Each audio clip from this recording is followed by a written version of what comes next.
Hello friends, आज हम जानेंगे H5N1 यानी एवियन इन्फ्लुएंजा वायरस क्या होता है, जो साइंस पॉइंट ऑफ व्यू से इम्पोर्टेंट है। एवियन इन्फ्लुएंजा वायरस एक बर्ड फ्लू है जो पक्षियों में होता है, जिसके कारण भारत में पहली मौत रिकॉर्ड हो चुकी है। यानी इसके अंदर भारत का पहला 11 साल का बच्चा जो 21 जुलाई को एम्स दिल्ली में अपनी जान दे दिए, उस बच्चे को एवियन इन्फ्लुएंजा वायरस हो गया था। अब ये एवियन जो फ्लू होता है वो होता क्या है? फ्लू का मतलब होता है जुखाम। ये जुखाम मुर्गियों में होती है, जिसके कारण इन मुर्गियों को क्या करना पड़ता है? मारना पड़ता है। इस फ्लू की जो फर्टिलिटी होती है वो बहुत ज़्यादा होती है, यानी 100 में से 50% इसकी फर्टिलिटी होती है। यानी जब भी ये फ्लू होता है तो ये 100 में से 50% लोगों को इन्फेक्टेड करता है। अब सवाल यह बनता है कि यह पक्षियों में होता है तो ये मनुष्य में कैसे आया?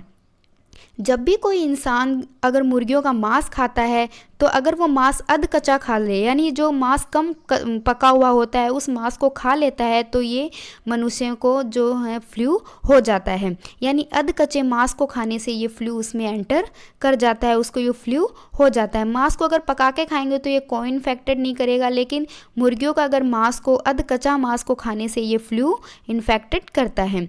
इंडिया से पहले भी ये कई देशों में आ चुका है, जैसे 1996 के अंदर चाइना में आया, 1997 के अंदर हांगकांग के अंदर आया, और 2003 के अंदर जो एशियन कंट्रीज़ थी वहाँ आया, और 2004 के अंदर थाईलैंड में, और फिर उसके 2005 के अंदर रोमानिया में ये फ्लू एंटर किया।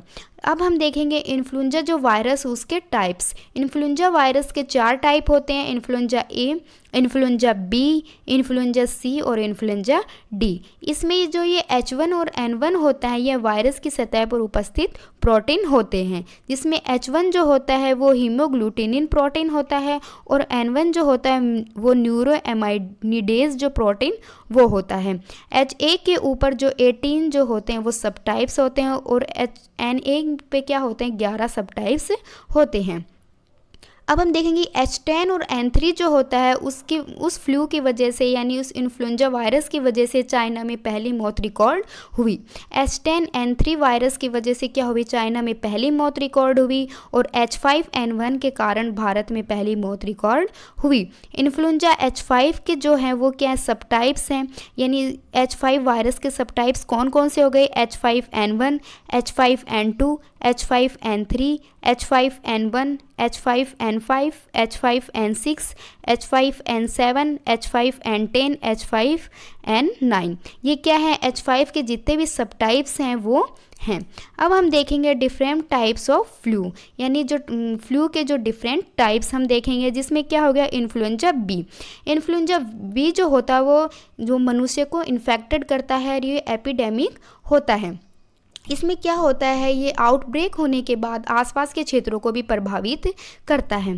फिर हम देखेंगे इन्फ्लुएंजा ए। इन्फ्लुएंजा ए जो होता है वो भी इन्फेक्टेड करता है ह्यूमन को, जो एपिडेमिक और पेंडेमिक होता है, यानी आसपास के क्षेत्रों को भी प्रभावित करेगा, और इंटरकॉन्टिनेंटल भी हो जाता है। फिर सीजनल फ्लू होता है, जो मौसमी बुखार होता है, उसके अंदर जैसे खांसी जुकाम होना। फिर इन्फ्लुएंजा सी। इन्फ्लुएंजा सी भी जो है वो इन्फेक्टेड करेगा ह्यूमंस को। इन्फ्लुएंजा डी फिर है फ्लू पेंडेमिक होगा, यानी इंटरकॉन्टिनेंटल हो जाता है। फिर H1 और N1 जो होता है वो स्वाइन फ्लू हो गया, और H5N1 जो होता है वो बर्ड फ्लू हो गया, जो किस में होता है? मुर्गियों में होता है।